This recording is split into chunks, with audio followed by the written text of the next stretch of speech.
Magandang araw po sa inyong lahat, mga mahal kong kamundo. Sana po ay nananatili kayong nasa mabuting kalagayan. Mga mahal kong kamundo, narito na po ang pagpapatuloy ng ating kwentong ito. Ang sabi pang muli sa akin ni Itay, ikinulong ni Itay sa isang bakanting kulungan ang nasabing dalusaping lasak na yon.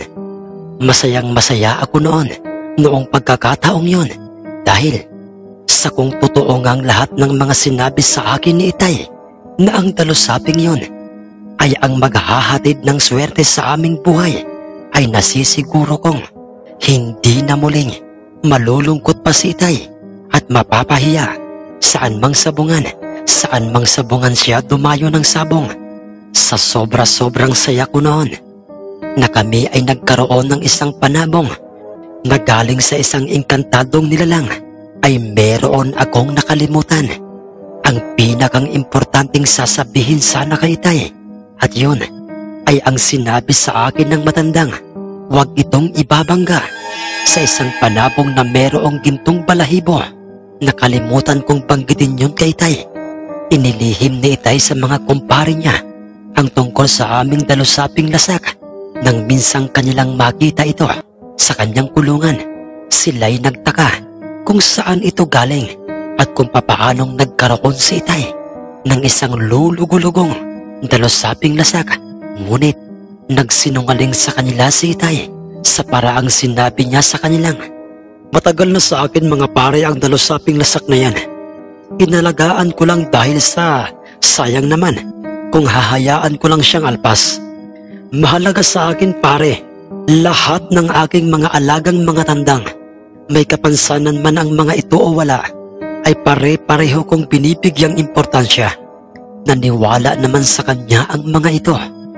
Hanggang sa isang araw noon, may napansin akong kakaiba at nakakamangha sa aming dalusaping panabong dahil nang minsang ako'y pinakisuyuan ni Itay na aking pakainin lahat ng aming mga panabong, ay may napansin ako sa patukaan ng aming dalusaping lasak dahil butas na at nabasag na ang baong kanyang patukaan. Nagtaka ako noon, Sir Jess, at napakamot pa ako ng aking ulo dahil sa papaanong mangyayaring magagawang butasin at basagin ng isang matamlay at lulugulugong manok na panabong ang matigas na bao na siyang aming pinaglagyan ng kanyang pagkain. Ganoon pa may inisip ko na lamang noon na baka sadya nang may diferensya o bulok na ang baong siyang nagsisilbing patukaan niya, kung kaya't naghanap ako ng bagong patukaan para sa kanya. Subalit kinaumagahan kung ano ang aking pagtataka at pagkamangha sa nasabing dalusaping lasak na yun, ayun din ang naging pagtataka ni Itay dahil sa kanyang nakitang basag na at butas na ang pasong patukaan na aming inilagay sa loob ng kanyang kulungan. Hindi naman aktwal na nakita ko kung papaano niya binutas ang bao at pasong lalagyan ng kanyang mga pagkain, pero nakakasiguro kaming siya lang ang may gawa noon at wala ng iba pa. Nagpatuloy ang ganoong palaging nasasaksihan namin ni Itay sa aming kakaiba at nakamamanghang dalusaping lasak na yon. Hindi lamang yon, hindi rin ito sumisigla, hindi lumalakas o gumaganda ang kanyang katawan, na kahit pa'y anong bitamina at mga mamahaling pagkain na ang ibinibigay namin sa kanya, sapagkat ito'y nananatiling lalamya-lamya kung kumilos, yung tipong hindi talaga ito maaasahan.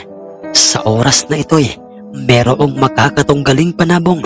Mas lalo pang nagtaka si Itay sa nasabing dalusaping lasak na yon, lalo na't ito ay malakas namang kumain.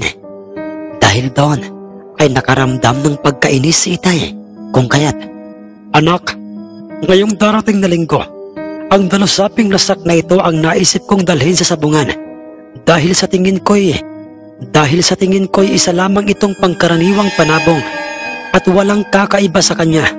Hahay, nakakawalang gana! Ang medyo naiinis na pagkakasabi ni Itay habang mariin niyang tinititigan ang nasabing panabong na yun.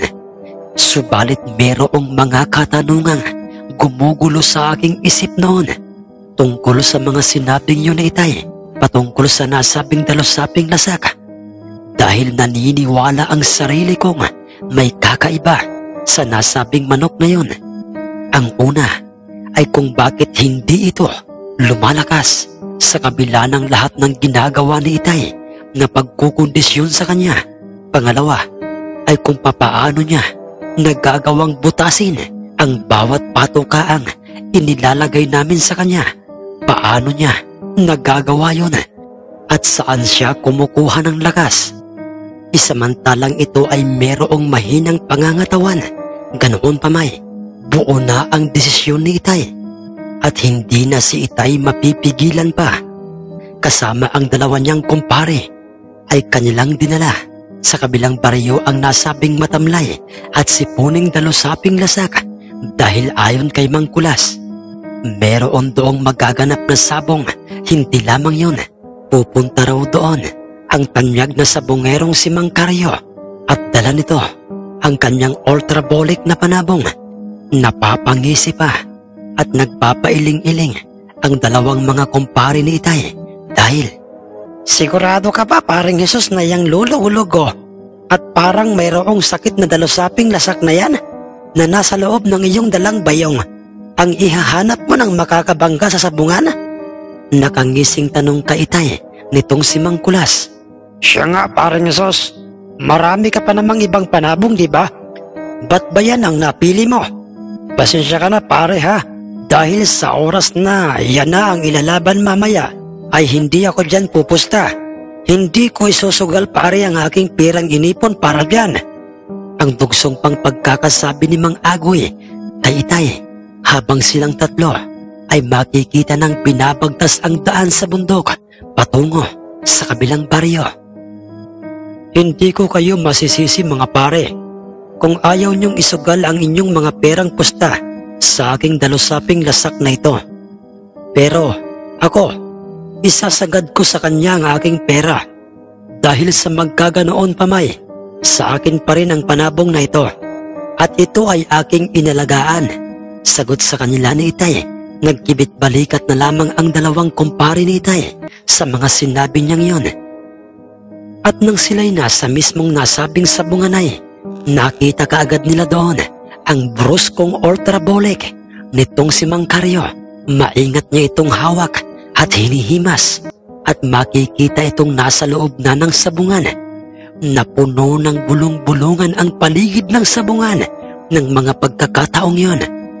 At sa iisang direksyon lang, nakasentro ang kanilang mga paningin sa direksyon ng nooy nakatayong si Mang Karyo at sa kanyang hawak na isang ultrabolic.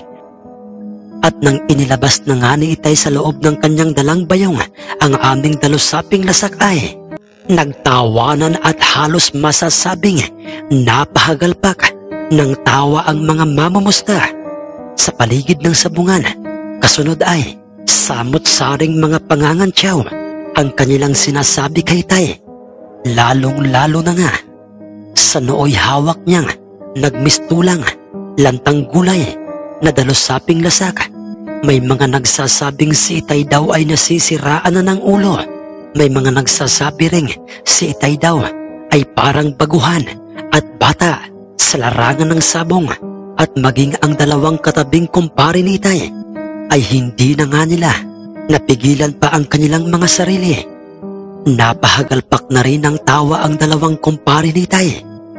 Dahilan upang makaramdam ng hiya itong si Itay sa nasabing sabungan. Napayuko si Itay habang hawak niya ang aming dalusaping lasak.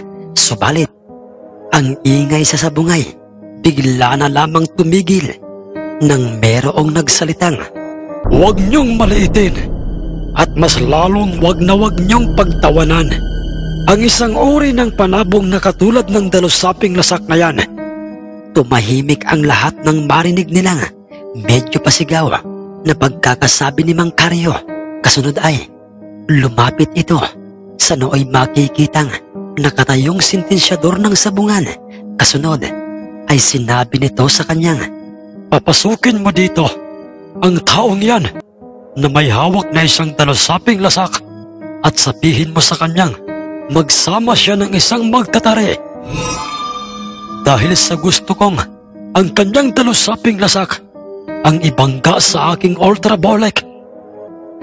Sigurado po ba kayo, Karyo, na ang dalusaping lasak na yun ang gusto nyong makabangga ng inyo pong ultrabolic? Ang nagtatakang namimilog ang mga matang tanong ng sentensyador kay Mang Karyo. "Oo, sigurado ako. At hindi ako nagbibiro," ang sagot pa ni Mang Karyo sa nasabing sentensyador. Mabilis naman itong sumunod sa kanya. Naglakad na nga ito at lumapit kay Itay. Nagtataka man at naguguluhan si Itay ng mga pagkakataong yon. Subalit kumuha si Itay ng isang batikang magtatari at pumasok na nga sila sa loob ng sabungan. Dala ang aming dalusaping lasak at hinarap niya si Mang Karyo at ang kanyang katabing magtatari. "Yang dalusaping lasak na yan at itong aking bolek ang gusto kong makitang magbakbakan ngayong araw na ito." Hindi makapaniwalang sumang-ayon naman si Itay sa mga sinabing yun sa kanya ni Mang Karyo. Higit sa lahat ay hindi niya inaasahang ang isang lulugulugong dalusaping panabong niya ang mapipili nito.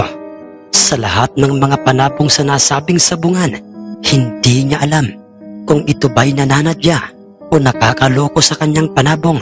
Pero hindi yun ang kanyang nakikita sa hitsura ni Mang Karyo. Hanggang sa pinatarian na nga ng sentensyador ng sabungan ang dalawang panabong. At dahil sa panlabas na katangian ng aming dalusapi, ay halos lahat ng mga mamumusta ay pumusta sa ultrabolic ni Mang Karyo. At kung meron mang mga pumusta sa aming dalusaping lasak, ay mangilan-ngilan lang. At sila ay ang ilan sa mga mamumustang kalugar namin at dumalo sa nasabing sabungang iyon. Mas lalo pang naging katawa-tawa kung titingnan ang nooy dalusaping lasak ni Itay, dahil sa makikita na nga itong para bang ito'y nabibigatan sa kanyang kargadang tari habang ito'y hawak na nga ni Itay. At kaharap na ni Itay ang nooy tanyag na magsasabong na si Mang Karyo. Sa gitnang bahagi ng sabungan, bagamat kakaunti ang pusta para sa aming panabong, kung ikukumpara sa ultrabolic ni Mang Karyo, ay ora-oradang ikinasa ng sentensyador at ng Kristo ng sabungan ang kanilang magiging bakbakan. "Makinig ka. Hindi mahalaga sa akin kung mataas na klase ba ang isang panabong o mahinang klase ba ito. Dahil ang mahalaga sa akin ay natipuhan ko itong ibangga sa aking bolek." Pagkatapos na sabihin yun kay Itay Jesus ni Mang Karyo, ay magkasabay na nga nilang binitawan ang nooy. Pareho nang makikitang wala ng kaluban ang mga tari ng dalawang mga panabong. Pinalo kaagad ng sunod-sunod at agresibo ng nasabing ultrabolic ang dalusaping lasak ni Itay. At masasabi talagang hindi lamang ordinaryong mga pagpalo ang kanyang ginawa sa aming dalusaping panabong, kundi mabibilis at mabibigat na mga pagpalo ang kanyang pinakawalan sa aming panabong. Marami ng mga mamumusta ang sumigaw at sinasabi ng mga itong tudas na ang aming panabong. Pumalandra kaagad sa gilid ng ruweda ang aming dalusaping lasak. Mabilis naman itong sinundan ng ultrabolic at kinikigan niya ito at dinikdik niya ng dinikdik ang nooy. Hindi lumalabang panabong ni Itay. Nakakaawa ito kung titingnan, dahil sa ito'y tadtad na ng mga tusok ng mga tari sa kanyang katawan. Hindi ito gumaganti ng pagpalo sa nasabing ultrabolic na kahit pa'y ito ay nagkakaroon ng pagkakataong pumalo sa bolik. Ilang sandali pa'y iniwan o bahagya itong nilayuan ng bulig at nagtataka nitong pinagmasdan ang nooy duguan na at naghihingalo ng dalusaping nakalublob sa gilid ng ruweda. Muli itong tumalon at pinalo niya ng pinalo ang aming dalusaping lasak. At nang ito'y kanya nangang tinantanay, buhay pa ang dalusaping lasak, ngunit bagsak na ang kanyang ulo sa lupang sahig ng sabungan. Hindi lamang yun, Sir Jess, basang-basa na ng mga dugong galing mismo sa kanyang katawan ang mga balahibo ng aming dalusaping lasak. Katulad ni Itay Jesus, makikita na rin si Itay na bagsak na ang kanyang balikat. Karihuin mo na! Karihuin mo na yung dalawang panabong na yan! Nang matapos na ang bakbakan ng dalawang panabong na yan! Pasigaw na pagkakasabi ng ilan sa mga mamumusta ng mga sandaling yon. Dinakma ng sentensyador ang dalawang magkatunggaling panabong at pagkatapos ay kanya itong dinala sa gitnang bahagi ng sabungan at kanya itong pinagharap. Mabilis namang tumuka kaagad ang ultrabolic sa mismong ulo ng aming dalusaping lasak at para bang gustong-gusto na nga niya itong balatan at kalbuhin ng aming dalusaping lasak. Laglaga na ang mga balahibong galing sa ulo ng aming naghihingalong dalusaping lasak na panabong. Subalit nang binigyan ng sentensyador ng pagkakataon na gumanti ng pagtuka sa ulo ng nasabing ultrabolic ang aming dalusaping lasak, ay hindi ito gumanti ng pagtuka sa kanya. Ayaw nitong tumuka. Muling inilapit ng sentensyador ang aming dalusaping lasak sa bulik sa ikalawang pagkakataon, ngunit hindi talaga ito gumaganti ng pagtuka sa bulik. Subalit sa ikatlong pagkakataong ginawa yun ng sentensyador ng sabungan, ay isang pangyayari o kaganapan ang nagpasindak at nagpanginig sa lahat ng mga mamumustang nasa paligid ng sabungan, lalo na nga sa nooy tanyag na sabungerong si Mang Caryo. Dahil imposible ito! Paano nangyari ito? Anong klaseng... Hindi maaari ito! Ang dinig ni Itay na pagkakasabi ng nooy. Katabi niyang si Mang Caryo, ganoon din si Itay. Dahil sa makikita si Itay noong nakaawang na ang kanyang bibig, pawisan ang kanyang malapad at kumikintab ng noo, maging ang kanyang leeg, at katulad ng kanyang katabing si Mang Caryo'y at ng iba pang mga tao sa paligid ng sabungay, kasama si Mang Kulas at si Mang Agoy, ay namibilog na ang kanilang mga mata sa matinding pagkamangha at pagtatakang nasaksihan ng lahat dahil sa isa lamang pagganti o pagtuka ng nooy naghihingalong dalusaping lasak ni Itay, ay kanyang binutas at binasag ang ulo ng nasabing kinatatakutang ultrabolic ni Mang Caryo, dahilan upang ito'y mabitawan ng sentensyador ng sabungan at pagbagsak nito sa lupang sabungay. Otomatiko na nga itong nangisay-ngisay hanggang sa ito'y nalagutan na nga ng hininga. Imposible ito! Anong kababalaghan ba ito? Ngayon lamang ako nakakita ng isang kakaiba at nakamamanghang panabong at pag-aari ko pa. Totoo ba ito? O di kaya'y isang panaginip lamang? Ang matandang nagbigay ng dalusaping lasak na ito sa aking panganay na anak. Hindi. Totoo nga kayang isa siyang engkanto. Ang hindi makapaniwalang sabi ni Itay sa kanyang sarili. Mabilis namang nagtatakang idineklara ng sentensyador ng sabungang panalo ang nooy.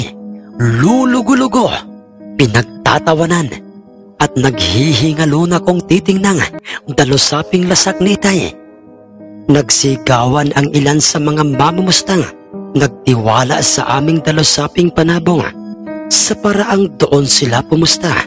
Ngunit ang dalawang si Mang Kulas at si Mang Agoy ay halos hindi makatingin ng diretso kay Itay dahil sa kanilang matinding kahihiyan kay Itay. sapagkat ang buong katotohanay sa ultrabolic nila, isinagad ang kanilang pirang inipon. Sa ultrabolic na nooy, hawak na ng lumuluha at nagtatakang si Mang Karyo. Subalit ganoon pa may nagpamalas ng kakaiba at nakamamanghang pag-uugali itong si Mang Karyo kay Tay, dahil sa kauna-unahang pagkakataon ay ngayon palang natalo ang aking ultrabolic na panabong na ito. At ngayon pa lamang napawalang bisa ang aking matagal nang iniingat-ingatang sapin o mutya. Masakit ito para sa akin, pero kinakailangan kong tanggapin ang aking pagkatalo. Binabati kita sa pagkapanalo ng iyong dalusaping lasak sa aking bolik na panabong. Kakaiba at nakakamangha ang iyong dalusaping panabong. Ang formal na pagkakasabi ni Mang Karyo kay Itay, at yun ay alam at ramdam ni Itay na totoo ang kanyang sinasabi. 2 araw lamang ang mabilis na lumipas. Nakapagtatakang naging mabilis na ang paghilom ng mga tinahing sugat o pinsala ng tari ng aming kakaiba, at nakamamanghang dalusaping lasak. Nagpatuloy din ang kanyang inaasal. Tamlayin ito at lulugo-lugo at hindi lumalaki ang kanyang katawan, kahit may masasabi kong sa lahat ng mga alagang panabong ni Itay ay ito lamang ang masiba o matakaw sa pagkain. Nagpatuloy din ang mga araw na halos lahat ng aming ibinibigay sa kanyang patukaan o lalagyan ng kanyang pagkain ay kinaumagahan lang ay nasasaksihan na lamang namin basag na at butas na ang kanyang mga patukaan, na kahit pa ang aming mismong kalderong hindi na ginagamit ang aming nilalagyan ng kanyang pagkain ay napapawalang silbi lamang ito. Hindi ka panipaniwala, hindi ba, mga mahal naming kamundo? Pero yun ang totoo. Hindi namin alam ni Itay, hindi namin ni Itay mahuli-huli sa akto sa kung papaano niya ginagawa yun, dahil sa tuwing aming tinatangkang gawin namin yun o gusto naming masaksihan sa kung papaano niya ginagawa yun, ay nauuwi lamang sa wala ang lahat. Pero sa oras na hindi namin siya pinapansin o aming binabantayang kumain ay kinaumagahan, paniguradong butas na anumang patukaang ibinibigay namin sa kanya. Sa madaling salitay, maraming patukaan o lalagyan ng mga pagkain ang sinira at binutas ang aming dalusaping lasak. Mabilis namang kumalat at umugong ang tungkol sa aming kakaiba at nakamamanghang dalusaping lasak, dahil marami pa itong binasag at binutas ng mga ulo ng bawat kanyang makatunggaling panabong. Subalit hindi ko pa rin nabanggit kay Itay ang paalala sa akin ng matandang nagbigay sa akin noon na wag itong ibabangga sa may kulay gintong balahibong panabong, lalo na sa isang sinyaladong gold. Huli na ang lahat nang mabanggit ko yun kay Itay, dahil pinatay na ng isang may kulay gintong balahibong panabong ang aming dalusaping lasak. Isang panabong na hindi lamang tadtad ng sinyal ang kanyang buong katawan, kundi usap-usapan din itong isang inkantadong panabong at pag-aari ng isang respetado at tanyag na magsasabong at walang pagdadalawang isip na hinamon ni Itay sa mismong kanilang sabungan. Pinatay ang aming dalusaping lasak ng isang malagintong panabong at pag-aari ng isang magsasabong na si Mang Terso de la Reba, o mas kilala sa tawag na si Mang Kano. Ganoon pa may, katulad ni Mang Karyo, ay bukal sa loob ni Itay na tinanggap ang pagkatalo ng aming dalusaping lasak sa malagintong panabong ni Mang Kano. At simula rin noon ay may natutuhang aral si Itay na kinakailangang makontento sa kung anong kakaibang panabong meron tayo, at huwag nating ugaliing maghamon, dahil sa yon ang magiging daan upang tayo ay mapahiya. Nagpatuloy sa pag-aalaga ng mga panabong at magsabong noon si Itay, at naging inspirasyon niya ang aming dalusaping lasak. Iniingatan niya at inaalagaang mabuti lahat ng mga mahihinang alagang panabong niya. Subalit, ang nakapagtatakay, dahil sa halos lahat ng dalhing panabong na Itay, sa bawat sabungay, lamang na ang kanyang panalo kaysa sa talo. Isang araw noon, nang ako'y nasa bundok at inaalagaan ko ang aming kalabaw, dahil sa nagkataong si Itay ay nasa kabilang baryo kasama si Mang Kulas at si Mang Agoy upang magsabong doon, ay may nakita akong matandang lalaki at hindi ako maaaring magkamali. Siya ang matandang nagbigay sa amin ng dalusaping lasak, at habang ito ay papalapit na sa akin, ay inaninag ko ang kabuuan ng kanyang hitsuray. At doon ko pa lamang napagtantong siya ay ang misteryosong matandang nagmamay-ari ng isang malaagilang hiraw at nakabangga ng malagintong panabong ni Mang Kano. At nang ito'y nasa aking harapan ay nag-uwi ka itong, Hindi ka nakinig sa akin, iho. Hindi mo binanggit sa iyong ama na wag ibabangga sa kulay gintong balahibo ang dalusaping lasak na yon. Hindi mo yun nakalimutan, diba, iho? Dahil sa yun ay sinadya mong wag sabihin sa iyong ama, dahil sa ikaw ay nagkaroon din ng interes na pabagsakin ang totoong hari ng sabungang, si Malaginto. Pakiramdam ko nooy, para akong sinampal ng makailang beses sa aking pisngi. Dahil Sir Jess, mga mahal kong kamundo, yun ang totoo. Hindi ko nakalimutang sabihin yon kay Itay, kundi sinadya ko yung wag sabihin sa kanya. Dahil sa isa ako sa mga binatang katulad ni Direk na nagkaroon ng intensyong ipahiya at pabagsakin ang nooy sikat at usap-usapang hari ng sabungang, si Malaginto, ang panabong ng mag-amang si Fidel at Mang Kano. Tandaan mo ito, iho. Ang inggit ay walang mabuting idudulot sa isang tao. Ang inggiterong tao'y walang ipinagkaiba sa isang mamamatay tao. Ibinigay ko sa iyo ang dalusaping lasak upang subukan ka, pero mas nangibabaw sa iyo ang inggit. Maluha-luha ako noon, Sir Jess, nang marinig ko yon sa misteryosong matanda. Habang ito'y nakikita ko nang naglalakad ng palayo sa akin at pinupuntirya na ng kanyang mga paa ang malaki at matandang punong nara. Nais ko lamang pong i-shoutout si Boss RJ Vlogs.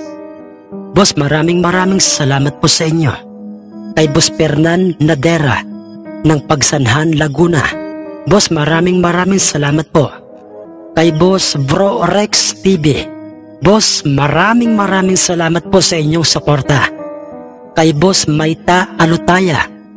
Boss, maraming salamat po sa inyo. Shoutout po kay Boss Ronaldo Osoleta. Boss, maraming salamat po. Shoutout po at maraming salamat po kay Boss Iking Banlaygas. Boss, maraming salamat po. Kay Boss Angel Simbulante at sa Family Simbulante from Obay, Cabancalan City. Maraming salamat po mga boss. Shoutout po kay Boss Rafaelito Arnaiz Villaram. Boss, maraming salamat po. Shoutout po kay Boss Kevin Dicap. Boss, maraming salamat po. Shoutout po kay Boss Mateo Diaz. Boss, maraming salamat po. Kay Boss Giovanni Magiriano. Kay Ma'am Pia Arnaiz Jans. Kay Boss Francis Sit at sa kanyang mga tropang palaging nakikinig sa ating kwentong, sina Boss Jomar, Boss Obyong, Boss Maki, Boss Ronnie at si Boss Kenneth. Maraming salamat po sa inyo mga tropa. Kay Boss Wilfredo Diaz. Kay Boss Jonas Francis Paragas, kay Boss Victor Ticala, kay Boss Rene Abalos, kay Boss DJ Diren Galido, kay Boss Merwin Olive, kay Boss Jat Magdas, kay Boss Hermelito Baloya, kay Ma'am Melrose Popas, kay Ma'am Eden Valiente at sa kanyang buong pamilya dyan po sa Caloocan, kay Mama Michelle Oxteros at sa kanyang buong pamilya, kay Boss Giobel, kay Boss Borleng Lawrence, kay Boss Laguda Erle, kay Boss John Gavin Moneva, kay Tokayo GC Candelaria, kay Parang Gerard Bacaresa. Pare, maraming salamat sa iyo. Kay Kuya Erms Whitey, kay Boss Nora Abbas, kay Boss Iga Norquewa, kay Boss June Alcantara, kay Boss Rolly Bangkaya, kay Boss Ronilo Romo, kay Boss Silvania 69 Gaming, kay Boss Angelo Crelego, kay Ma'am Ginalyn Bersosa, kay Tol Jimmy Ray at sa kanyang channel na ang Mahiwagang Baston, sa aking darling na si Ma'am Chris Apple, kay Boss Mark De La Cruz, kay Boss John Hiccup, kay Boss G Sumudio, kay Boss Gerald Bacolod, kay Boss Malvin Esguera, kay Ma'am Janly Carte, kay Ma'am Rosie De Mesa, kay Boss Amer, kay Ma'am Resel Grato, kay Boss Sigma, kay Ma'am Jocelyn Bregente, kay Boss Guillermo Banaga, kay Boss Julie Rubion Paliana, kay Boss Lowy Orolpo, kay Boss Solomon Villeta, kay Boss Patrick Hernandez dyan po sa Candabong, Alcantara, Cebu, kay Boss Joy Earl, kay Boss Jik Alcala at sa kanyang anak na si Jackia Mata, kay Boss Emiliano Rapols, kay Ma'am Pay Diaz, kay Boss Edwin Duran, kay Boss Nelson Enfleo, kay Boss Giovanni Almanon, kay Boss Feli Rivera Remundo, kay Boss Chit Bayot, kay Ma'am Milit Mayo Kaskayan, kay Boss Lenar Elfas, dyan po sa Bicol. Shoutout po sa inyo, boss. Kay Boss Efren Abadiano, kay Boss Sammy Baklas, kay Boss Gavin Neras, kay Boss Chris Batok, kay Boss Rodilio Ledesma, kay Boss Backyard Breeder,